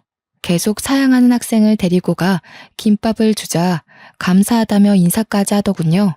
다 먹은 후에는 자기가 가지고 있던 1,000원까지 주었습니다. 그 후에도 학생은 단골이 되어 종종 저희 가게를 찾아왔어요. 학생에게 저는 늘 1,000원만 받았고요. 시간이 지나고 남편은 철물점에서 일하던 것을 접고 같이 가게를 운영하게 되었어요. 괜히 철물점에 가서 시간만 때우고 돈을 벌지 못할 바에는 같이 일하는 것이 100번이고 1000번이고 나았기 때문에 동업을 시작했는데요. 같이 일한 지 1년쯤 지났을 때 남편은 불만을 털어놓았어요. 남편은 수익의 일정량을 어머니에게 드리는 것이 마음에 들지 않았던 것이었죠. 돈도 적당히 받아가셔야지. 장모님은 눈치도 없으시대? 나이도 많이 드셨으면서 돈을 쓰면 얼마나 쓴다고. 계속해서 가게에서 나오는 돈을 가져가시냐고. 형님도 그래. 대기업에 취업도 한 마당에 사람이 왜 그렇게 야박해? 뻔히 우리 먹고 사는 거 빠듯한 거 알면서 우리 대신 어머니한테 생활비라도 드려야 되는 거 아니야? 남편이 억울할 수 있다는 건 충분히 이해를 했지만 그래도 좀 너무하다는 생각이 들긴 했네요. 지금까지 저희 어머니가 운영하는 가게에서 월세도 내지 않고 한 달에 몇백만 원에서 많게는 수천만 원씩 가져가는데 그중에 100만 원을 못 드리다뇨. 그래서 남편에게 다시 이야기를 했죠. 당신이 가게 일 잘 도와주고 일도 열심히 하는 건 알지만 우리가 한 달에 가져가는 돈이 얼마인데 못해도 400씩은 가져가는데 엄마한테 생활비도 못 줘? 게다가 여기 엄마 가게라 우리 월세도 안 내고 위치 좋은 곳에서 장사하잖아. 내가 엄마한테 있는 돈을 다 갖다 바치는 것도 아닌데 이 정도는 이해해줘. 이해 좋아하네. 장사 안 하면 끝난 거지 뭘 이해를 해.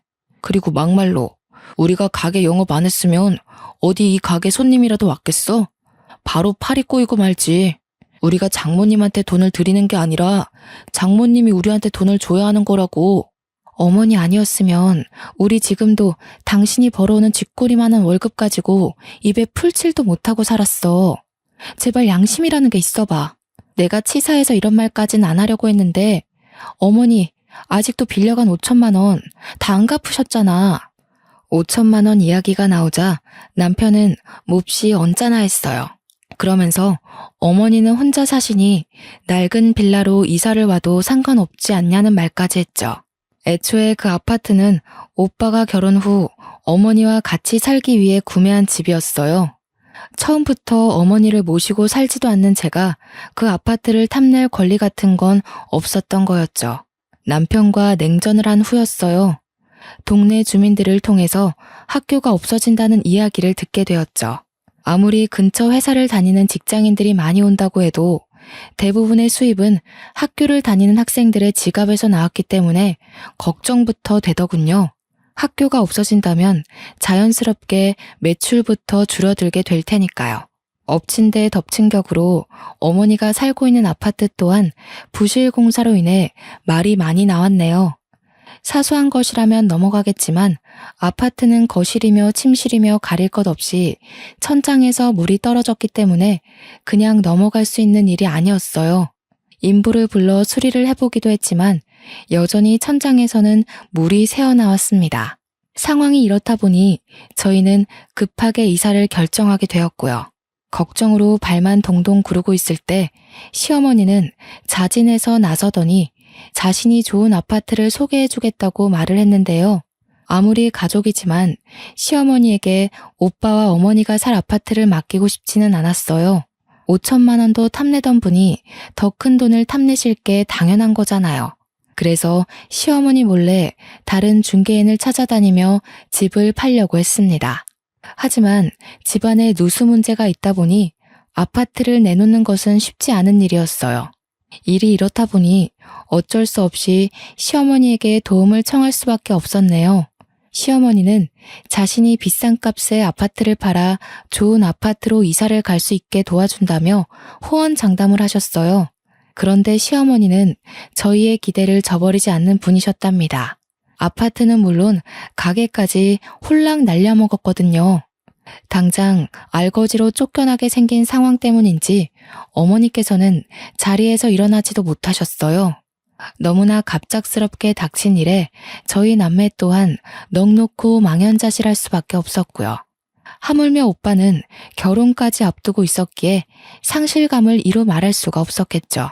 매번 뻔뻔하게 나오던 시어머니도 이번만큼은 자신의 잘못을 알았는지 미안하다며 사과를 하셨습니다.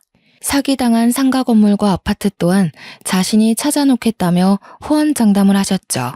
저희 남매는 자리에 누워 계신 어머니를 대신해 잠시 지낼 곳을 구하고 어떻게 하면 아파트와 상가 건물을 되찾을 수 있을지 모든 방법을 찾아보았어요. 하지만 안타깝게도 법은 피해자가 아닌 가해자의 편이더라고요. 변호사 또한 사기 중에서도 제일 까다롭고 잡기 어려운 것이 부동산 사기라면서 최선을 다하기는 하겠지만 마음을 비우라고 말을 했습니다. 어머니에게는 상가며 아파트며 어떻게 해서든 되찾을 수 있도록 할 거라며 호언장담을 하기는 했지만 변호사의 말을 들으니 눈앞이 막막하더군요. 전문가까지 두 손 두 발을 다 든 것을 저희 남매가 해결할 수 있는 일이 아닌 거잖아요. 변호사 사무실에 다녀온 후 오빠는 지방으로 장기 출장을 가게 되었는데요. 차마 아무도 없는 낡은 집에 어머니 홀로 있게 할 수는 없었네요. 그래서 오빠가 출장에서 돌아올 때까지만 어머니를 저희 집에 모시기로 했죠. 그런데 어머니가 집에 온 것을 알자 남편은 바로 노발대발하며 화부터 내었어요. 어머니가 왜 저희 집에 있냐면서요. 너무 어이가 없었습니다. 애초에 시어머니가 본업에 충실해 일만 제대로 해주셨다면 어머니가 저희 집에 올 일도 없었을 거니까요. 시간이 약이라는 말이 있지만 친정 식구에게는 시간이 독이었습니다. 처음에는 미안한 티라도 내던 시어머니는 시간이 지날수록 오히려 뻔뻔해졌거든요. 아파트와 상가 일을 물어볼 때마다 시어머니는 버럭 소리부터 지르고 보셨고요. 시애미가 이 정도로 빌고 사과했으면 됐지. 어디 감히 부끄러운 줄도 모르고 시애미 일하는 데를 벌컥벌컥 찾아와? 사기꾼한테 아파트랑 상가 넘긴 게 어디 큰 자랑이라도 되던? 그렇게 아파트랑 상가가 소중했으면 팔 생각을 하지 말았어야지. 어머니, 정말 너무하세요. 저희 친정 어머니랑 오빠는 사기 당한 것 때문에 근심 걱정이 쌓여서 잠도 제대로 못 자는데 사기 당한 게 자랑이라뇨. 애초에 어머니가 제대로 확인만 하셨어도 이런 일은 안 생겼을 거잖아요. 그래서 지금 내 탓이라도 하겠다 이거냐? 어머니 탓이 아니면 저희가 사기당한 게 누구 탓인데요? 저희 오빠요. 이번 일 때문에 6년 기다려서 간신히 하기로 한 결혼도 물 건너가게 생겼어요. 아이고, 지가 능력 없어서 결혼 못하는 거면서 별 트집을 다 잡는구나. 네 오빠가 잘났어 봐라. 그깟 집 없다고 여자가 시집을 안 오나. 이게 다 너희 식구가 복이 없어서 일어난 일인 걸 낸들 어쩌노. 애초에 내가 팔자고 했을 때 상가고 아파트 팔았으면 이런 일도 없었을 것을. 망치로 머리를 한 대 맞은 기분이었어요. 시어머니에게서는 아무런 양심의 가책도 느껴지지 않았죠. 인생이 참 무의미하게 느껴졌습니다. 일의 책임자인 시어머니라도 나섰더라면 이 정도로 힘들지 않았을 텐데 시어머니께서는 책임을 지기는커녕 오히려 회피하기 바빴으니까요. 도와주는 사람이라고는 아무도 없는 현실에 서 있다 보니 다시 아무것도 없는 학생 때로 돌아간 것 같았죠. 하루의 시작을 눈물로 시작할 정도로 힘든 나날이었어요. 하지만 저에게는 가족들이 있기에 이대로 무너질 수는 없었죠. 그래서 다시 살아갈 방법을 찾기 위해 이를 악물었네요. 제일 첫 번째로 한 것은 월세가 제일 싼 상가로 찾아가 김밥집을 다시 차리는 거였어요. 뭐가 됐든 먹고 사는 게 제일 중요하잖아요.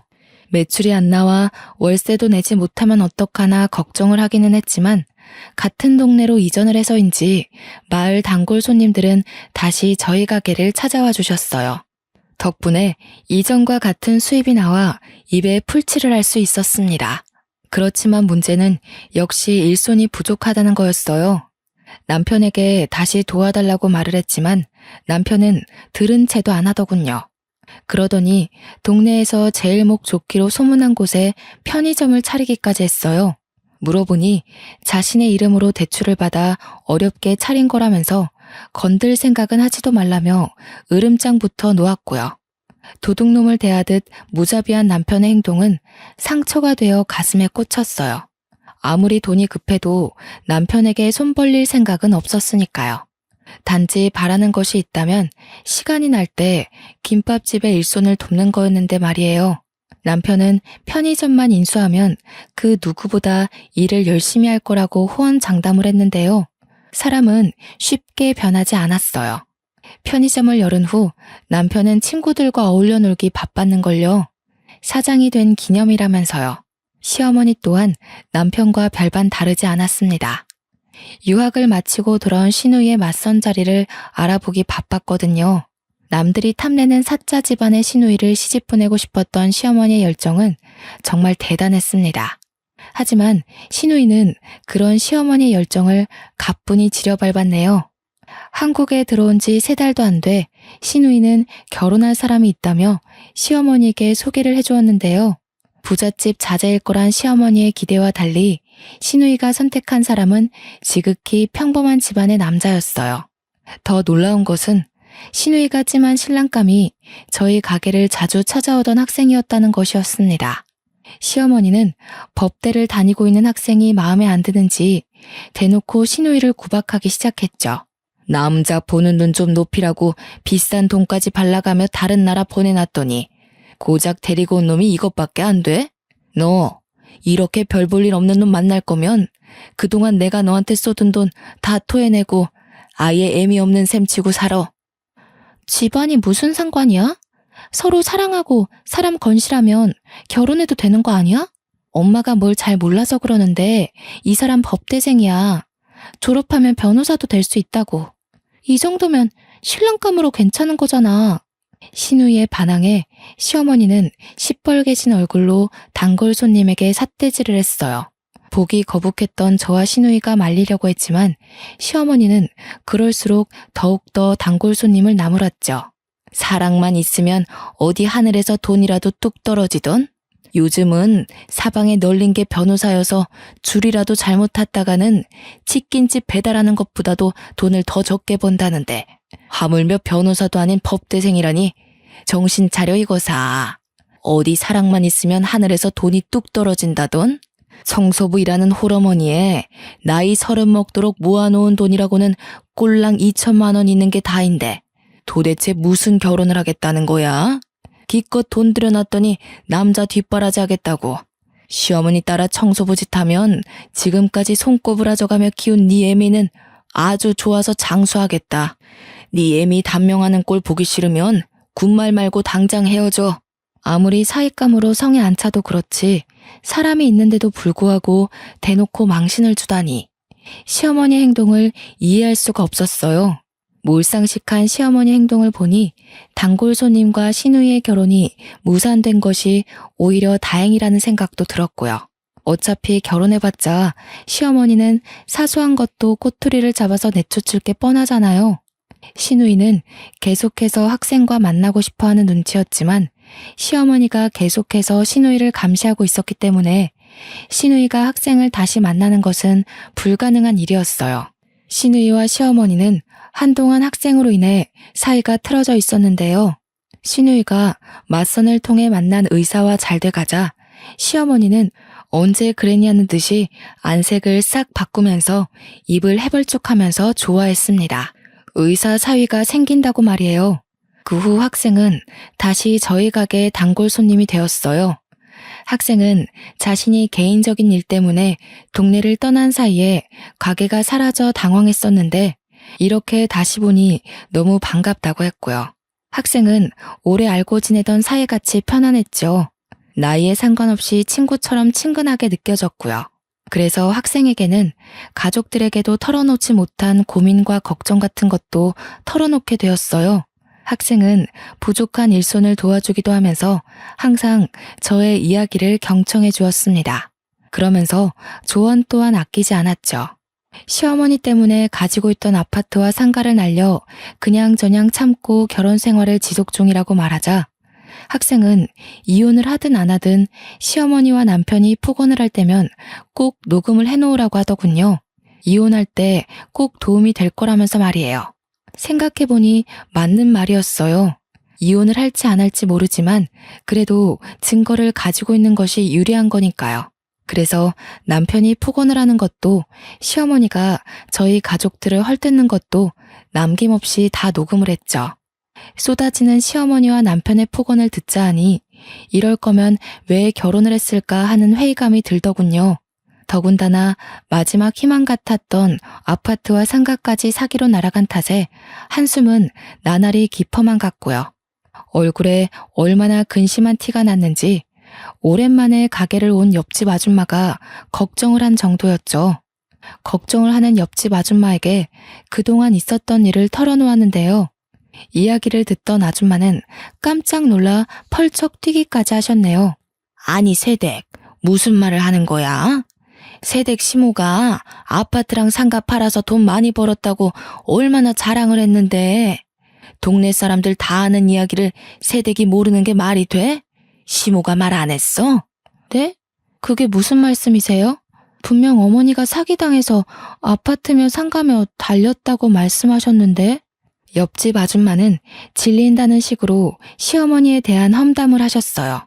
세상에 다른 사람도 아닌 며느리의 눈을 가리고 사리사욕을 채우는 시어머니가 어디 있다면서요. 세상에 아무리 돈이 눈이 멀었다고 해도 사기칠 사람이 따로 있지. 아무리 봐도 세댁 시모 사람 아니야. 사람 탈쓴 너구리지 그게. 어떻게 사람이야? 어떻게 며느리한테 사기칠 생각을 했어? 새벽에 일어나서 김밥 싸는 뻔히 알면서 어떻게 사기칠 생각을 하냐고. 우연이기는 했지만 모든 사실을 말해준 옆집 아줌마가 그렇게 고마울 수 없었어요. 옆집 아줌마가 아니면 시어머니가 사기친 것을 죽을 때까지 몰랐을 수도 있잖아요. 한편으로는 다른 동네 주민들에게 배신감이 들기도 했습니다. 뻔히 사정을 알면서도 모른 척하고 있었던 것이니까요. 저의 마음을 알았는지 옆집 아줌마는 대신해서 욕을 해주었어요. 안 그래도 새댁 시어머니가 동네 사람들한테 자꾸 뭘 나눠주더라고. 소고기며 갈비며 쫌생이 저리 가라 하던 양반이 갑자기 왜 저러나. 드디어 큰 돈 벌고 정신이라도 차린 건가 했는데 이제 보니 사람들 입막음 하려고 뇌물 줬던 거야. 아유, 사람이 못된 것도 정도가 있어야지. 이 정도면 마구니도 도망갈 정도라니까. 누굴 탓하겠어요. 5천만 원 뜯기고도 정신 못 차리고 시어머니한테 아파트며 상가며 맡긴 제 잘못이죠. 아주머니 아니었으면 평생 모르고 방 거지처럼 살았을 텐데 감사해요. 세댁, 그런 말 하지 마. 남이 힘들게 벌어놓은 땀으로 소금짓 짓고 살려던 세댁 시어머니가 못된 거지. 그게 어디 세댁 잘못이야? 자꾸 자책하면 못 써. 마음 독하게 먹어야지. 그래야 독사 같은 시어머니한테서 아파트도 찾고 상가도 찾지. 격려해주시는 옆집 아주머니가 참 고마웠습니다. 아주머니에게는 그저 가벼운 격려의 인사일 뿐일 수도 있었겠지만 지푸라기라도 잡고 싶은 저에게는 큰 힘이 되었거든요. 옆집 아주머니의 김밥을 싸드린 후 바로 가게의 문을 닫았어요. 그러고는 곧장 시어머니가 있는 부동산으로 찾아갔죠. 결판을 내기 위해서요. 사무실에서 화투를 치고 있던 시어머니는 저를 보고도 코웃음을 쳤고요.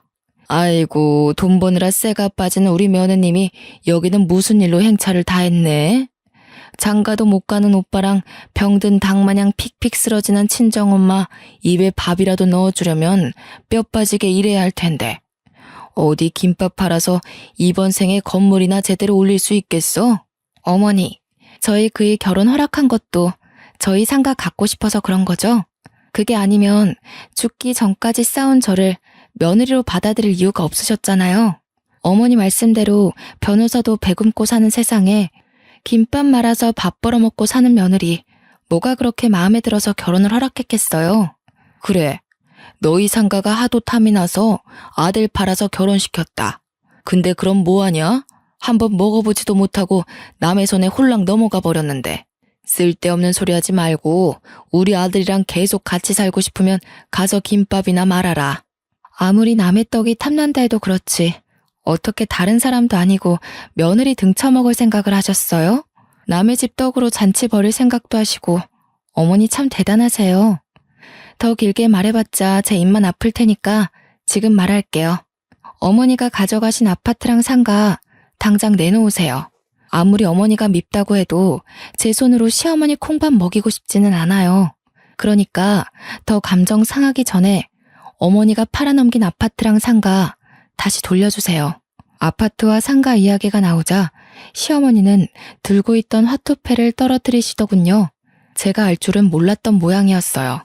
그렇게 동네방네 소문을 내고도 제 귀에 안 들어올 거라고 생각하다니 정말 기가 찼어요. 옆에서 눈치를 보던 동네 아줌마들은 하나둘 사무실을 빠져나가기 시작했죠. 아주머니들이 우르르 빠져나가고 시어머니만 화투를 치던 그 자리에 그대로 얼어붙어 있었고요. 한동안 가만히 있던 시어머니는 갑자기 언성을 높이면서 당당하게 나오더군요. 기가 찬다, 기가 차. 세상이 어떻게 돌아가는지, 어떻게 며느리 따위가 시애미한테 콩밥 먹인다는 말이 나와? 그러게, 아파트랑 상가가 중요했다면 남한테 맡길 게 아니라 니들이 잘 관리했어야지. 지들이 얼빵에서 다 뺏긴 걸 가지고 왜 나한테 난리야? 간수를 잘하고 싶었으면 남의 손에 외양간 맡기기 전에 옆에 있던 소부터 신경 썼어야지. 시어머니는 저희 가족이 멍청해서 뺏긴 거라며 자신에게는 책임이 없다고 말을 했습니다. 상식밖에 억지를 쓰는 시어머니를 보니 온몸에 소름이 돋았어요. 이런 정신 나간 사람을 그동안 시어머니라고 모시며 살았던 지난날의 스스로가 너무 안타까웠고요. 시어머니를 보니 남편이 왜 그렇게 자기 좋을 대로 막무가내식으로 나왔는지 너무 잘 알게 되었네요. 어머니, 참 뻔뻔하시네요. 지금 어머니가 한 행동이 사기인 건 알고 계세요? 부동산 한다는 시어머니가 일처리 대충 해서 아파트며 상가며 꿀꺽할 줄 알았으면 애초에 어머니가 아니라 두 손 달린 아무한테 맡기고 말았죠. 자신의 치부를 들추는 게 수치스러웠는지 시어머니는 벌떡 일어나 손찌검을 하려고까지 하시더라고요. 당하고만 있을 수 없어 손을 붙잡자 시어머니는 완전 이성을 잃은 것처럼 입에 담기고 힘들 욕설로 사무실이 떠내려가라 소리를 지르셨어요. 시어머니는 팔뚝이며 손등이며 가리지 않고 손톱으로 긁으셨는데요. 힘이 빠져갈 때쯤 사무실 문이 열리며 경찰들이 들이닥치더군요. 갑작스러운 상황이 몸싸움하는 것도 멈춘 채 경찰들을 바라보았죠. 그랬더니 경찰들은 다짜고짜 시어머니의 손목에 수갑부터 채웠어요. 너무 당황스러웠는걸요. 순식간에 벌어진 일에 눈만 크게 뜰 때 경찰들 뒤에서 학생이 나왔는데요. 학생은 시어머니를 가리키며 당장 저 사기꾼을 잡아가 달라고 하더군요. 자네 지금 우리 딸이랑 결혼 안 시켜줬다고 이런 식으로 복수를 하나? 법대식이나 다니면서 선량하게 잘 사는 사람 다짜고짜 수갑이나 채우고 자네 그렇게 할 짓이 없나? 당장 이거 놔. 아줌마 지은 죄로 따지면 2박 3일 꼬박 새서 말해도 안 끝나요. 그리고 어이가 없네요. 그동안 사람들 피 같은 돈 뺏어서 등 따시게 딸 자식 유학도 보내고 떵떵거리게 사셨으면서 죄가 없다뇨. 그동안 사람들 등 처먹은 죄 다 모아서 갚는다고 생각으로 구치소 가서도 두 다리 뻗고 자지 마세요. 시어머니는 그대로 경찰서로 가 조사를 받았는데요. 시어머니의 사기 행각이 발각되면서 자연스럽게 학생의 정체도 알게 되었네요. 학생의 어머니 또한 시어머니에게 전세 사기를 당한 사람 중 한 명이었어요. 한평생 청소부 일을 하면서 모은 돈을 잃은 학생의 어머니는 일상적인 생활을 할 수 없을 정도로 힘들어하셨고 그 모습을 보면서 학생은 일부러 시누이에게 접근해 악착같이 증거를 모아 시어머니를 고소할 날만을 기다렸던 거죠. 너무 고맙게도 학생은 자신뿐만 아니라 전세 사기를 당한 사람 모두의 증거를 모아놓았다고 해요. 그 덕분에 저 또한 아파트와 상가를 팔아서 생긴 모든 수익을 돌려받을 수 있게 되었죠. 돈을 모두 돌려받고 나자 이루 말할 수 없을 정도의 벅참과 안도감이 한꺼번에 밀려오더군요. 간신히 낭떠러지에서 살아 돌아온 것 같았습니다. 너무 감사한 마음에 학생에게도 수익금의 일부를 나눠주려고 했지만 학생은 괜찮다며 극구 사양을 했네요. 그 후 시어머니는 사기 혐의로 구속이 되었어요. 남편은 뒤늦게 용서를 빌며 시어머니의 선처를 위해 협조해달라고 부탁을 했고요. 남편은 어떻게든 시어머니의 구속은 막고 싶어 하는 것 같았지만 저는 곧장 남편에게 이혼 신청부터 했네요. 친정 식구들을 무시하고 핍박하는 걸로도 모자라 사기까지 친 시어머니를 도와줄 이유는 없으니까요. 현재 저는 어머니와 함께 새로운 상가를 구해 다시 김밥 가게를 차리게 되었어요. 그리고 어머니는 제가 모시게 되었답니다. 오빠가 결혼을 했거든요. 오빠는 예쁘고 마음씨도 고운 새언니 덕분에 행복한 신혼생활을 보내고 있는 듯해요. 저희 모녀는 넘쳐나는 손님들로 김밥 장사를 하기도 바쁜데요. 얼마 전 옆집 아주머니에게 전해 듣기로 의사와 파혼을 한 시누이는 취업을 해 시어머니가 남겨놓은 빚들을 갚고 있는 중이라네요. 세상 물정 모르고 살던 시누이가 일을 한다는 소리에 가끔 불쌍하다 느껴지기도 하지만 그럴 때마다 시어머니를 떠올리곤 해요. 시어머니는 그 많은 사람들에게 피해를 입히고도 고작 5년의 형량을 받았거든요. 개인적인 소망이 있다면 하루라도 빨리 법이 개정되어 악독한 사람들이 설치지 못하는 세상이 왔으면 좋겠습니다. 그럼 시청자분들은 악독한 사람이 걸리지 않도록 기도하며 저의 사연을 마치도록 할게요. 지금까지 저의 이야기를 들어주셔서 감사합니다.